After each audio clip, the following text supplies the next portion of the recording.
You ever get tired of your just boring day-to-day life? I do. I should say I did. Then I decided to do something about it. Conventional wisdom says you live your life, you grow up, your parents die, they leave an inheritance for you. That wasn't working for me. I wanted to enjoy that inheritance now, so I decided to do something about it. So one day, I walked straight up to my dad, looked him square in the eye, and I said, "Dad, I want what's coming to me right now." That's what my youngest son said to me. At that moment, all I could think of was, I'd like to give what's coming to him right now. But he's my son, and I love him. And as much as it put an ache in my heart, I gave him the money, and I told him that he could go search for a life on his own. Not long after that, he packed his bags, and the next thing I knew, I was out of there. The friends, the food, the clothes, it was great.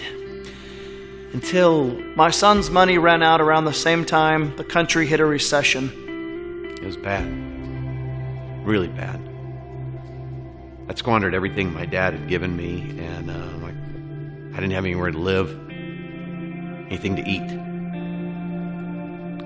So it was hunger pains, a constant reminder of how I'd squandered my life away. I lived in agony day after day. After day after day, I would watch and I would wait. And my heart would ache, as only a heart can, from a parent to a child. But hear me on this. I never once gave up on my child. I knew that he would come back one day. One day it hit me. I realized my dad's lowliest worker was living like a king compared to me. So I had an idea. See, I would go up to him and I would humbly just ask him for a job. I couldn't expect him to take me back as his son, but maybe he would give me a job, just maybe. It was a beautiful day. I was sitting there on the porch, just enjoying the cool breeze, and that's when I saw him. He stood up. He looked in my direction, and he squinted his eyes to kind of get a better look at me. I wondered if he would take me back. And then my dad jumped off the porch. You know what I did next? I ran. I'd never seen him run so fast. He was like this kid who was excited about something, and then I realized he was excited about me. My heart was pounding so fast, I just had to get to him. He was running at me with his arms stretched out as if to say, "Welcome home. Welcome home. Welcome home." And as I got closer to him, I could see tears in his eyes. My dad was crying. Tears of joy. And you know what my boy did next? He jumped. I couldn't help it. I jumped right into my dad's arms, and you know what he did? Well, I fell backwards. He's a big boy. He held me. He held me like only a father could. I just kept saying to him over and over again, "I'm sorry. I'm sorry. I'm so sorry. I don't deserve to be called your son." My son is home. Get him some clean clothes. Get him some shoes for his feet. Let's prepare a meal. No. Let's prepare a feast. For my son will no longer live as an orphan. Today we will celebrate, for all my hopes have come true. I guess it was hope. Hope that kept me going all those days. Hope that my father would show me mercy. Hope that somehow he would take me back and that I could be forgiven. Forgiven. It is all forgiven. It is forgotten, and I will never bring it up again. There is no anger, there is no shame, there is no blame. All that's left is just pure joy. For my child was lost, and now he's found.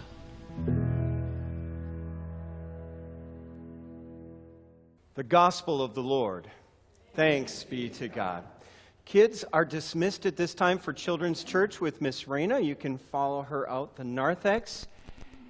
And those of us that are remaining, I am delighted now to introduce you my friend and fellow Lutheran pastor all the way from Chicago, but first via way of St. Olaf College and Lutheran Seminary, a very good pedigree, if I may say so myself.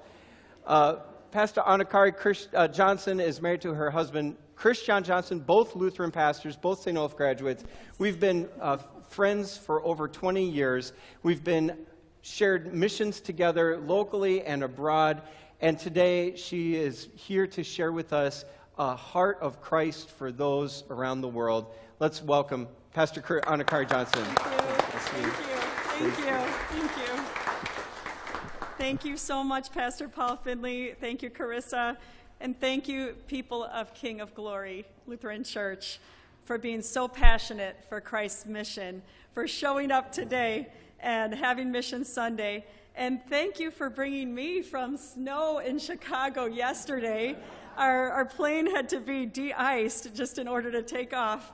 And I'm so happy to be with you right now in beautiful Arizona and seeing this sunshine. And I thank you for choosing Jesus' prodigal son story for your Mission Sunday. This morning, I know that Jesus is here in this congregation to show us the very heart of our Father God in this gospel. And Jesus is showing us the Father running to us with outstretched arms. My favorite verse in this gospel is verse 20. While the son was still far off, his father saw him and was filled with compassion. He ran, put his arms around him, and kissed him.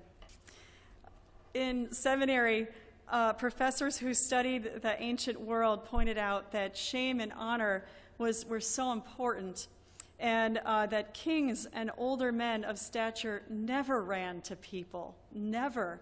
And people had to come to them and approach with great respect and honor. But the prodigal son had brought shame on his family and the whole community. So a long way off, this prodigal son knew he would have to cross through his town and the people living around there just to get to his father again. There would probably be tons of complaints, jeers, spitting, beatings, from all the shame his actions had caused, to his community. But instead, this father, from a long way off, filled with compassion, starts running through the whole town.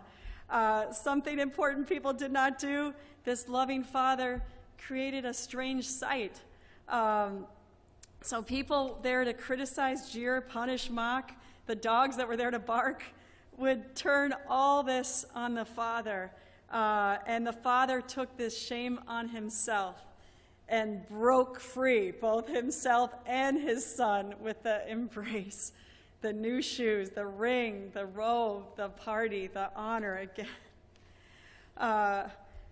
And so whoever you and I are meant to embrace and forgive, and especially, definitely forgiving and embracing yourself this morning. This is a sign from Jesus that we are meant to forgive because of who Jesus is. The person may not have asked sorry or come back or done anything right, but because of the cross, of the love flowing and who Jesus is, we get to forgive, we get to be set free, and we get to run with the Father and Jesus, and we are set free for a new life, for mission. And this is a beautiful life, running with Jesus in mission in the world. Jesus is saving the world. Jesus is never going to quit until the last of it is saved. That's what he died for and rose for. And Jesus has made sure that you would be part of this. It's not an accident that you are here. God is unfolding the kingdom of God on earth as it is in heaven, and he loves doing it through your life. And something I love about being Christians and about being a church is that even though every church has many different people, we're all different with different experiences. It's a place in the world both conservative and liberal people are gathered together. We have this common mission. When someone is in the hospital, we go. When someone has a death in the family, what do? We go. When someone needs to be baptized, what do? Can you say it with me? We go. To be married, we go. To be blessed, we go. To be in a Bible study, we go. To be in missions, we go. And it's a joy to run with Jesus locally and around the world. And I thank God for Pastor Paul and Carissa, and for you, King of Glory, what you have already done running with Jesus in the mission trips in El Salvador and Central America. You have helped for years already. You have sponsored so many kids for school through what you have sent. And also, I have to say, you have been part of rebuilding the National Lutheran Church in El Salvador, the church building. And on that day, we prayed for it and worked for it for so many years. 14 new pastors dedicated their lives to serve God in the church. And you were part of this, and this is continuing to go forward. So we're not doing it quite yet. We're gonna take a quick mission trip through video today with everyone. But on this Mission Sunday, I just want to tell a couple stories to get ready for the video. Each of us has mission stories. So as you're here in church and you have this beautiful choir and music and time to sing together, think about your mission story. Who was brave to tell you about Jesus and made sure that you had a church? And how have you been inspired to be compassionate, filled with compassion like this Father, and to run to people and to help people? For me, I love meeting your Pastor Rachel this morning because my life was also growing up in a church from the time of being a little girl. And I know you all have spent time with children. They ask you so many questions, and then they get to this stage in life where they start saying, this is not fair, or that's not fair. For me as a child, I started realizing Jesus is the greatest treasure of my life. And I found out there are some kids that are not growing up with the embrace of a church around and knowing Jesus from the start. And this just bothered me to no end. I had to tell everyone that this is not fair. And my parents said to me, eventually as adults, most people learn that Jesus exists. But I said, it's just not like having the hug of a church around you with Sunday school teachers, choirs, adults who care about you. So I grew up then telling the whole world that I want sharing Jesus to be my main thing, and I want to be a missionary. And I mean, I was born in 1971, so thank you, Lutheran Church, and everyone who works for Reforms. I was allowed to be a pastor, that we have women pastors. Thank you for all your continuing reforms that you do. And my day job now is working as a pastor with our national church in the Lutherans across the country, helping start new baby churches across the country, or just new church plants across the country. It's like a neonatal unit. We have 383 baby churches, and 82 were born in the last 2 years during the pandemic. And one of them had 200 baptisms last year. So it's really exciting. And not just only new church plants, but churches like you that continue to branch out in mission, because everyone has different gifts and we can go to different communities around us as a church. So I would have to tell you that going to El Salvador and learning how to plant churches in El Salvador is really what got me learning how to plant churches in the United States. I just can't tell you enough how it changes your life to go. I first went to El Salvador 25 years ago because I saw the Lutheran Church growing in hard times. And as soon as I got there, the Lutheran bishop, who is Bishop Medardo Gomez, he is still there. He was nominated for the Nobel Peace Prize in 1992, a world leader, really. He installed me as a pastor, and I had just graduated from seminary. I had never been responsible for a whole Lutheran church before, and I was so nervous. So I reached out to lay Lutheran people like you in the National Lutheran Church, and I said, could you help me form a pastoral team?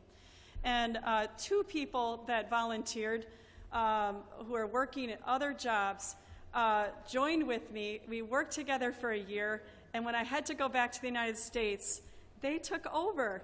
And we stayed in contact.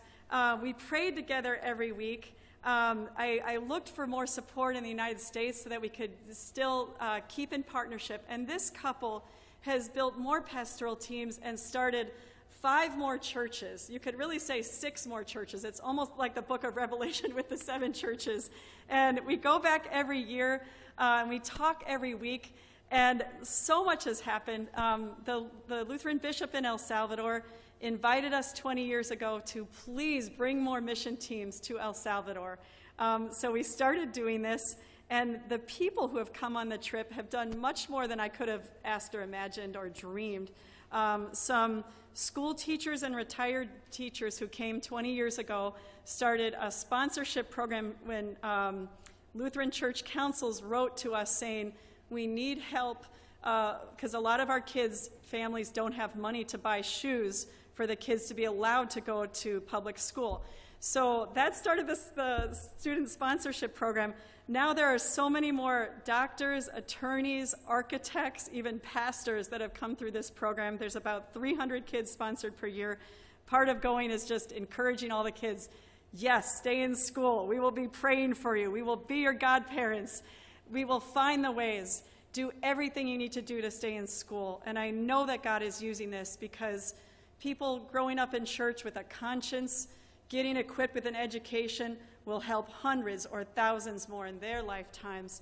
And then other people have come on the trip too, who have some medical connections, doctors, nurses, technicians of different kinds, dentists, dental hygienists have helped so much start medical missions in the communities with the churches. People who are willing to do construction, even just learning it there, have helped build houses and churches with people, and now installing solar panels in communities that were not reached by electricity are getting electricity. And people have brought their musical instruments. People involved with Days for Girls, I'm so happy that's so active here, have brought so many women what is needed to be able to live a full life. So whatever you love to do, you can do it in the mission. People that are just willing to sit and listen to people and pray with people, I say, is the most important, to hear the testimonies of people and to share your faith in some way. This is meant to be a spiritual pilgrimage. So we're about to show the 3-minute trip to El Salvador. I'd like this church to turn into an airplane that we fly there together. And then as you're watching the pictures, these are real people. Most of the pictures were taken by your Pastor Paul and Carissa. Just pray for the people. Think about what you would love for the people to know right now from Jesus Christ and what you would like to learn from people there. And ask God if you are meant in some way to be part of this mission, going yourself, sending someone, encouraging someone else to go, or if you are meant to do something creative or just continue what you're doing right now in mission. Well, let's go to El Salvador in the mission. Thank you.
Thank you for joining the mission in prayer today.